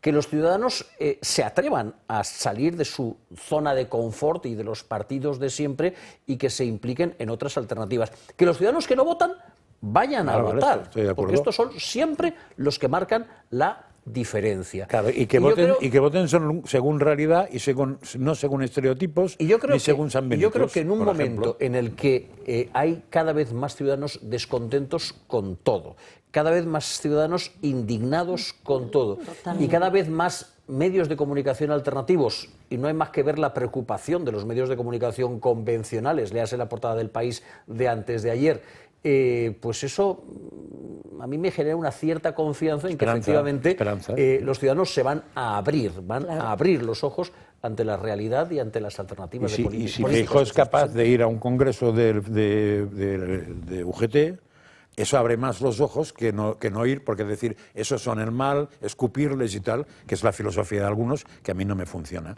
O sea, yo creo que el día que Feijóo va allí no se equivoca, insisto, depende de lo que diga, y el día que le repugna ir a un congreso de Vox, se equivoca. Y por eso perdió las elecciones el PP o el paquete, porque claro, a base de decirle, diríamos, de colgarle San Benitos para competir, pues lo que estás haciendo después, y cómo me voy a ir contigo yo si he dicho que eras un beodo, mamarracho, putero, no sé qué más. Digo, hombre, señora, no puede ir, pues eso. Bueno, también hablando de los medios alternativos, hay que ver también que, bueno, que los medios gubernamentales también nos tienen un poquito de miedo a los youtubers, que tenemos un canal, un programa de televisión dedicado exclusivamente a nosotros, que se llama Conspiranoicos en la Sexta. Solo estamos nosotros en el programa de televisión. Pero lo que ha dicho Carlos Flores, justo eso lo dije yo hace un par de días en mi canal, porque claro, la gente suele decir que, bueno, que tú dices, Francas, que hay que abrir el espectro para acoger al mayor número de gente posible. Claro, cuando tú tienes una sociedad que es socialista, básicamente en el 80%, hay una cosa... sí, es verdad. España es un 60 como mucho. Bueno, una cosa es lo que voten, otra cosa es lo que se piense. España tiene la idiosincrasia de España y el pensamiento de España es profundamente socialista. Si lo hacía Javier Milei, en Argentina pasaba lo mismo. El 80% de la gente tiene una mentalidad basada en un concepto que se inventó Miguel Ángel Quintana Paz, que se llama PSOE State of Mind. El PSOE se ha dedicado durante muchos años a inculcar su programa y su ideología. Incluso mucha gente que vota al Partido Popular, incluso mucha gente que vota a Vox también, tiene eso metido en la cabeza. O sea, hay determinados conceptos inventados por el PSOE que no se los sacas a la gente de la cabeza. Entonces, lo que hay que hacer no es intentar contentar a toda esa gente, porque al final no cambia nada. Al final la sociedad va a seguir siendo igual. Tú tienes que intentar cambiar la mentalidad de la gente, tienes que mover la ventana de Overton para que la gente se dé cuenta que lo que ha estado pensando durante toda su vida está basado en falacias, en mentiras y en ideologías basadas en un la insistencia en un concepto de guerra cultural. Es decir, ahí está. La clave no está en conseguir que los socialistas voten al PP o los peperos voten a Vox. La clave está en conseguir que dejen de ser socialistas. Que dejen de ser socialistas, que la gente piense, efectivamente. Pero no la achacaría. O sea, eso que me estás diciendo a mí, estoy de acuerdo, pero no la achacaría solo al socialismo, lo achacaría también al franquismo, O sea, la mentalidad socialista la achacaría también al franquismo. Cuidado con la cosa. No sé yo qué decir. O sea, que el papá está o supla, o mejor dicho, a Adán y Eva, el pecado original, la achacaría yo. 13:26, nos tenemos que ir ya a la última pausa de publicidad del día de hoy. Les adelanto que a la vuelta tenemos que centrarnos en la Comunidad Valenciana porque es gravísimo lo que allí está sucediendo, el trato que se ha dado a los vecinos y que lo evidenciaban esas imágenes que se viralizaban en las redes sociales con la propia ministra de Defensa, con Margarita Robles. Antes de irnos a esta breve pausa de publicidad, contarles que la Fundación Farmamar ha celebrado y premiado la investigación e innovación en salud, unos premios que tuvieron lugar en el día de ayer y el objetivo de estos galardones es además destacar a personas y proyectos que han contribuido de alguna forma al desarrollo de la medicina y de la salud. La Fundación Farmamar ha celebrado la segunda edición de los premios Argonauta.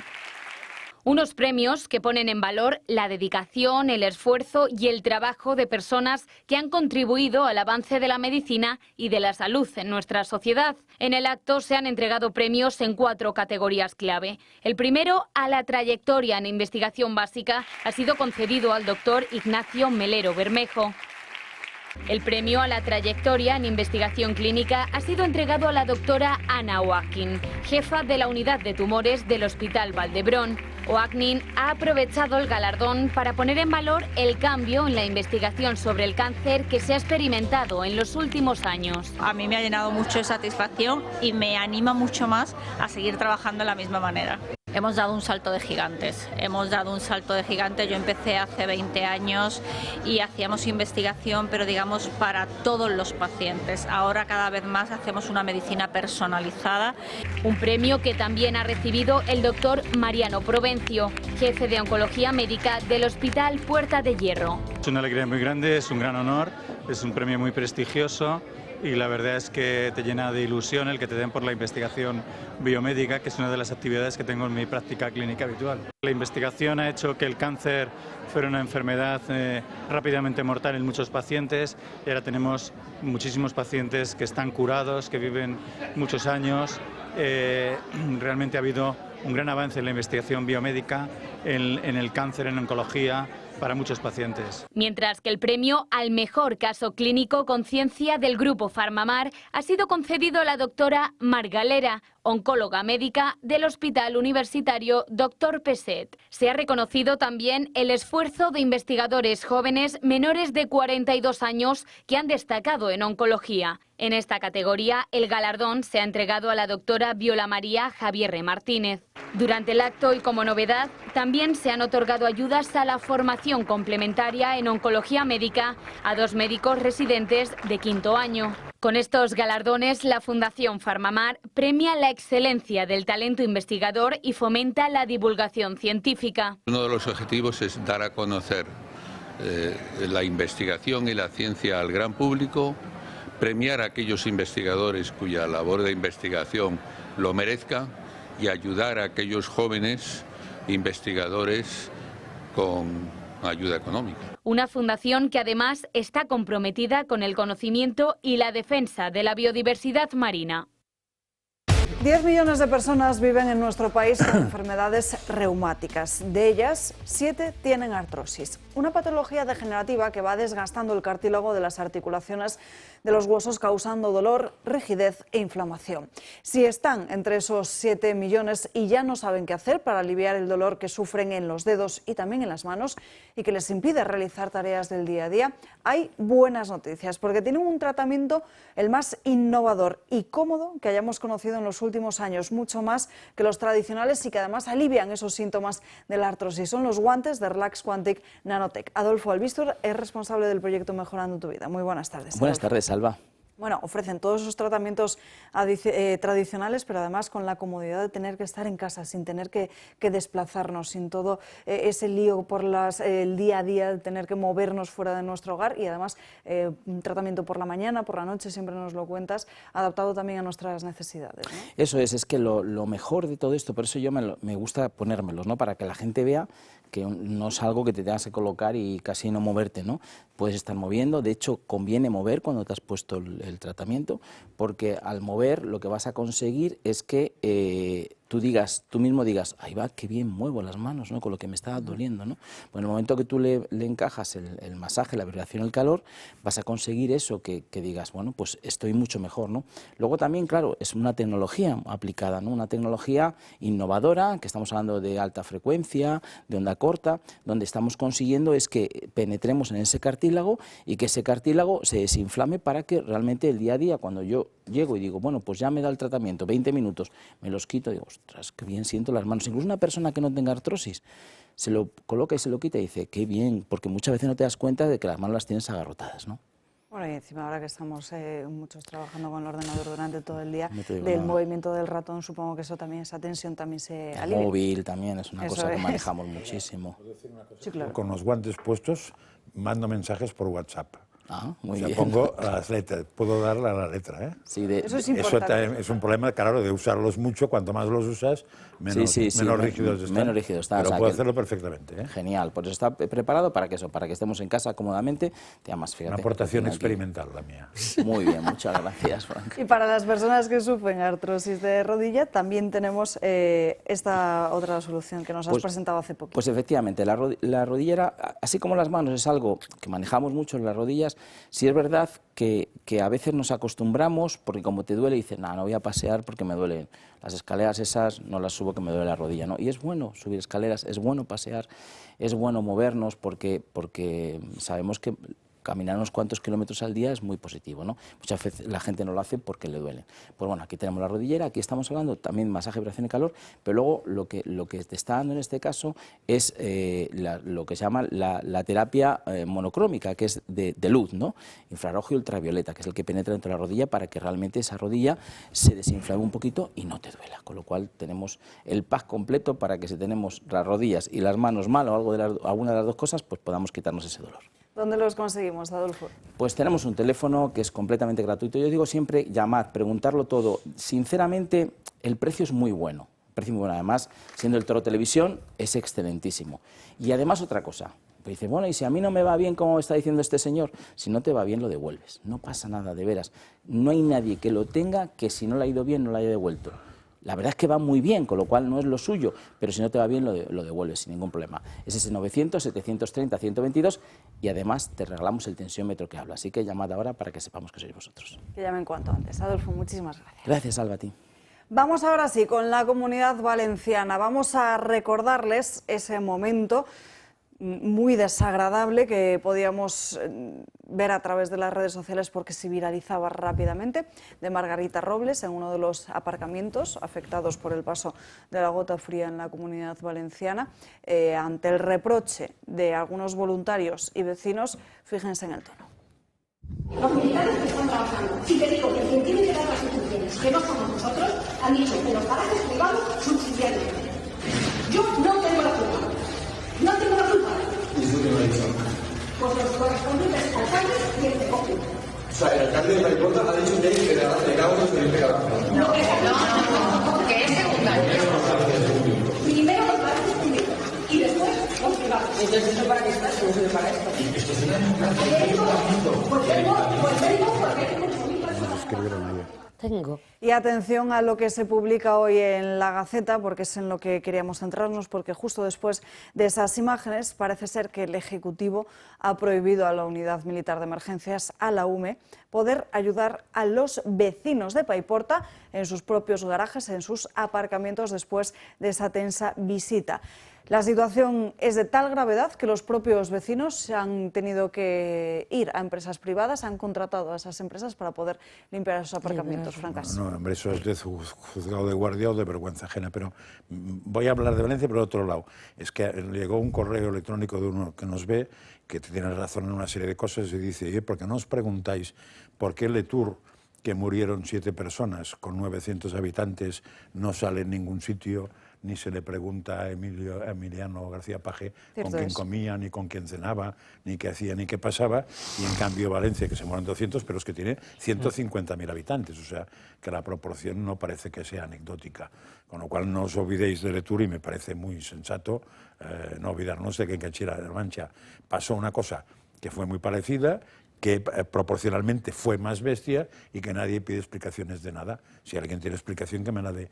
Y otro que también digo, que es un tema que yo he sacado, pero que no saca casi nadie, que es, y estando aquí, Carlos, que es de aquella zona, a mí me sigue diciendo gente, ¿por qué no se habla de la apertura de la presa, que sí se abrió la presa? Porque eso no sale, porque resulta que en sitios donde no llovía, no fue el agua, pues se abrió una presa y apareció un tsunami. Y eso ha pasado desapercibido, lo dijo la Gaceta, lo hemos dicho aquí alguna vez, pero nadie responde a ese tema. ¿Se abrió la presa? Se abrió la presa, se alivió la presa, para ser más exacto. Sin avisar. O sea, y lo denunciaron efectivamente los alcaldes de la localidad. ¿Y puede ser parte de la culpa de lo que pasó?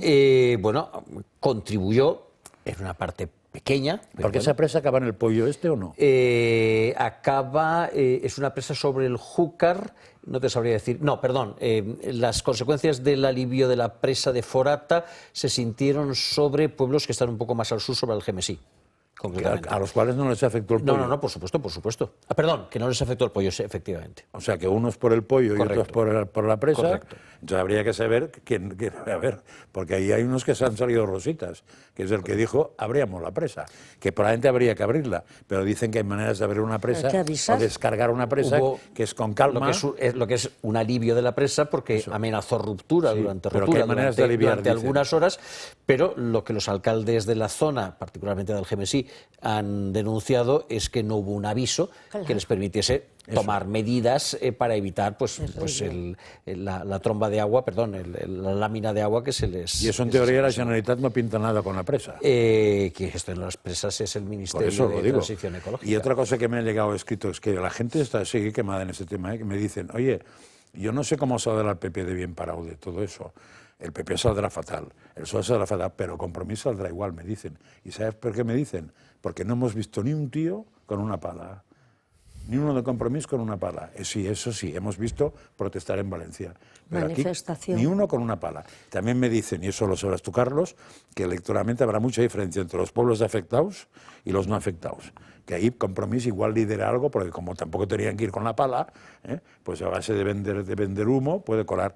Pero que en los pueblos afectados, los que no han pisado, que no se les ocurre hacer campaña electoral. Yo los únicos dirigentes de Compromís que les he visto con las manos manchadas de barro fue a los que fueron a la manifestación contra la Generalitat y los que mancharon con sus manos la puerta del Palo de la Generalitat, joya del gótico, siglo XV, bien de interés cultural. Esas son las únicas relaciones que he visto entre Compromís y el barro en estas últimas semanas. Pero que la gente de los pueblos afectados lo sabe eso. Pero en realidad la responsabilidad importante de Compromís, como la del Partido Socialista, es haber estado en el gobierno de la Generalitat durante los últimos 8 años y haber estado, en el caso del Partido Socialista, y haber apoyado, en el caso de Compromís, al Gobierno de la Nación durante un periodo no demasiado disimilar. Periodo durante el cual no se hicieron ninguna de las obras que los expertos recomendaron, que los expertos proyectaron y que en algunos casos incluso hasta fueron presupuestadas. Con perdón, nos hemos centrado muchísimo, seguramente con toda la razón, en lo que Mazón hizo o dejó de hacer en las 2 horas previas a la riada, pero hemos pasado por completo con lo que el PSOE y Compromís dejaron de hacer en los 10 años, los 10 años anteriores a la riada. Carmen. Yo siempre he oído también desde pequeña que la guerra no se va con tiras chinas. Honestamente, Mazón no lo hizo bien, pero tampoco la autonomía tenía medios. Los medios los tiene el Estado y los ha manejado como ha querido.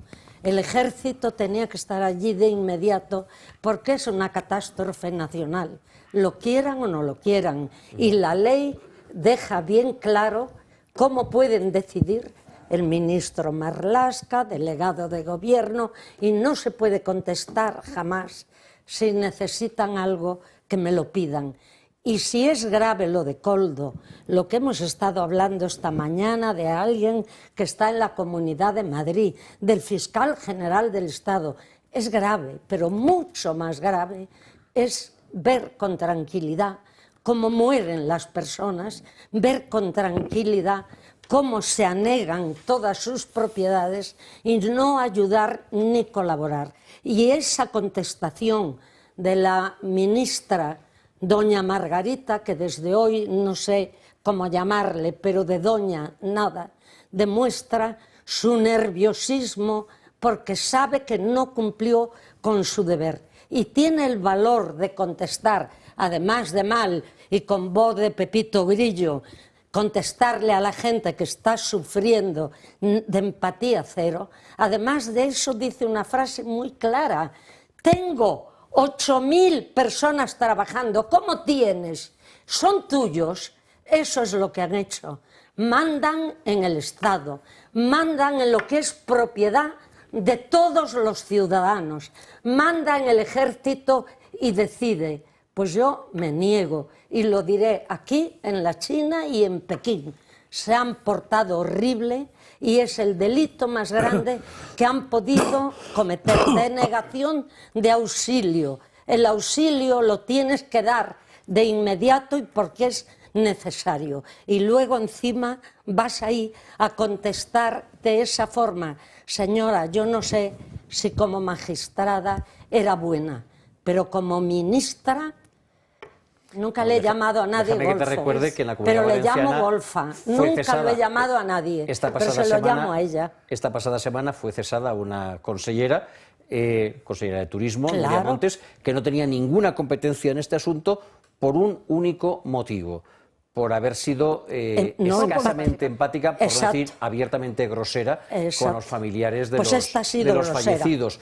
Bueno, pues esto yo creo que se incardina aproximadamente al mismo nivel que la salida de tono de Nuria Montes. Bueno, pues que tome nota quién la nombró. Además, porque es ministra y manda en el ejército. Ella lo ha decidido y pone al de la UME a su lado, al que ella nombró, y luego lo ascendió en poco tiempo. Lo siento, aunque sea militar, no lo puedo creer.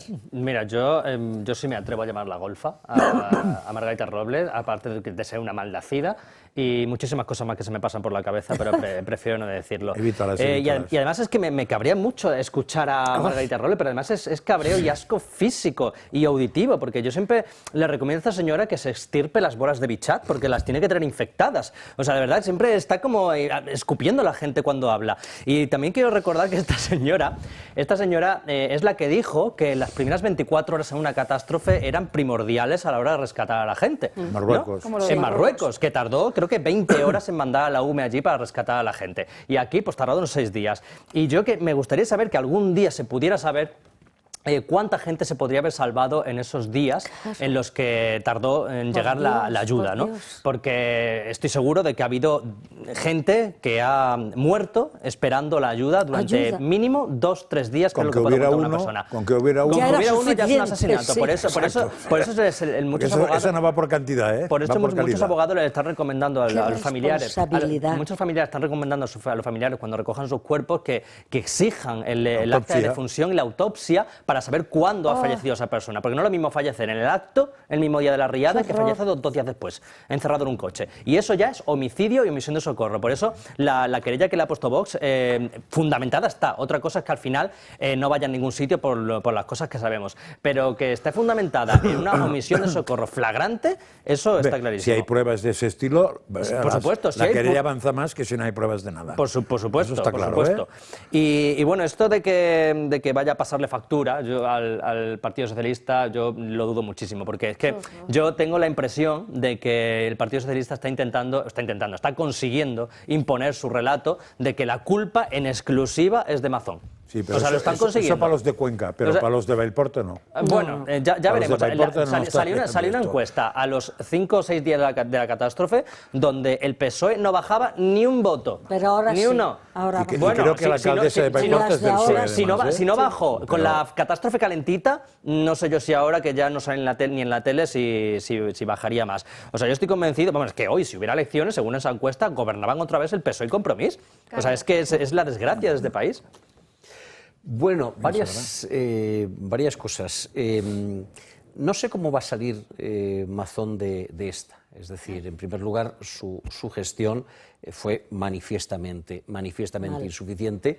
La de las personas que le rodeaban, mejor dicho, porque ha hecho una remodelación, yo creo que en este caso inteligente, del Consell, con la incorporación del teniente general Campampols como alto comisionado con rango de vicepresidente para la reconstrucción. La de las personas que le rodeaban fue manifiestamente negligente. Básicamente porque vivimos en un sistema absolutamente piramidal en donde una decisión de tanta trascendencia como declarar una emergencia, pues solamente la puede tomar el que está arriba, y si el que está arriba está otra cosa mariposa, pues todos los demás esperan pacientemente al que está arriba tome la decisión oportuna. Nadie en esa tarde fatídica, nadie en el segundo, en el tercer, en el cuarto escalón dijo, oye, que esto hay que hacerlo ya, yo aprieto el botón. Por mi cuenta y riesgo, bajo mi responsabilidad. No, todo el mundo levantaba la responsabilidad para lo alto. Pero efectivamente, yo creo que el PSOE está en muy buena medida ganando el relato, de momento. Teresa Rivera se ha ido de rositas rumbo a Europa con todas las bendiciones del PSOE y del Partido Popular también,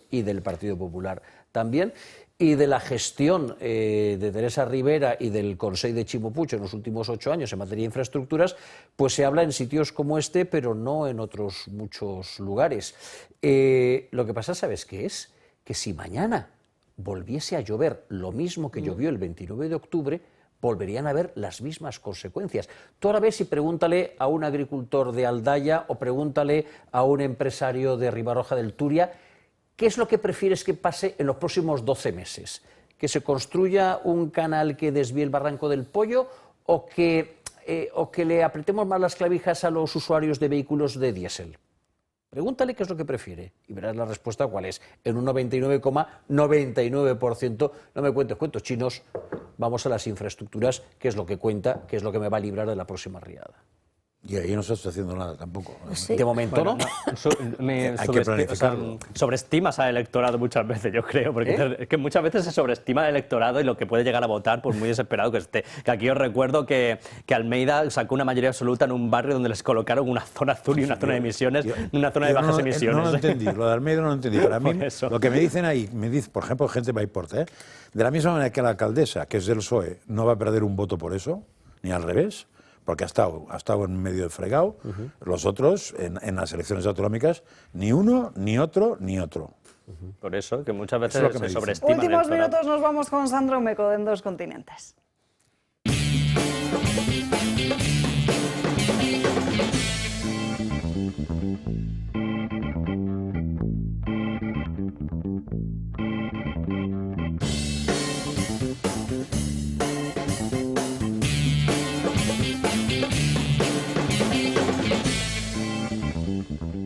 Bueno, pues así con la tontería estamos ya casi a un mes desde que Donald Trump ganó las elecciones presidenciales de los Estados Unidos, pese a todo, pese a que nadie confiara en que él se podría consagrar como candidato de los republicanos, pese a que nadie confiaba en que él pudiera ganar a Kamala Harris, pues todo esto ocurrió, incluso pese a todos los procesos judiciales a los que se ha enfrentado.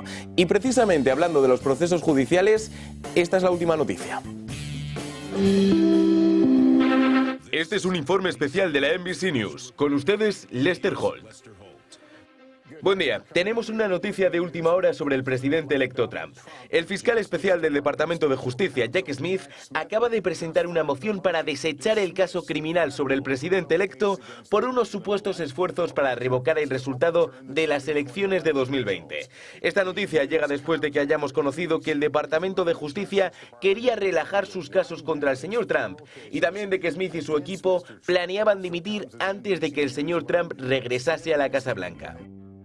Es decir, que los juicios con respecto a Donald Trump, o al menos este que era uno de los más importantes, el juicio en el que se evaluaba si Donald Trump había tratado de impedir el resultado de las elecciones de 2020, está fuera, temporalmente. Eso es verdad, porque Jack Smith lo que ha dicho es que un presidente electo, según la Constitución de los Estados Unidos, no puede enfrentarse a un proceso judicial y por ello lo que van a hacer es aplazarlo durante 4 años.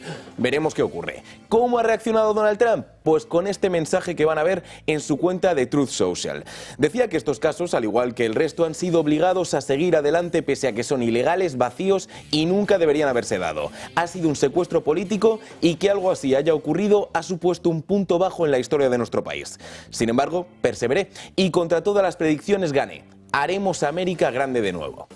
Donald Trump se convirtió, por tanto, en el presidente de los Estados Unidos y ha llegado el momento de las medidas. Una de las cosas que nos había anunciado es esos aranceles contra todos los productos extranjeros que llegaran a Estados Unidos. Bien, pues ya tenemos a las primeras víctimas y nos lo ha contado también a través de Truth Social. Las dos primeras elegidas han sido Canadá y México, diciendo que miles de criminales traen drogas y crimen a través de esos dos países. Y por ello van a poner un 25% de aranceles en todos sus productos hasta que toda esta crisis se consiga resolver. Pero claro, es que esta droga, sobre todo pensando en el fentanilo, llega de forma directa a Estados Unidos a través de Canadá y México. Pero ninguno de esos dos países es el máximo responsable del fentanilo, es el país que más fabrica o más distribuye esta droga. ¿Qué país es? China. Y sí, para China Trump también tiene un arancel extra del 10% que aplicará, además de los aranceles a todos los productos chinos, hasta de nuevo que se resuelva esta crisis. El gobierno chino ha respondido y ha dicho que a nadie le interesa una guerra comercial.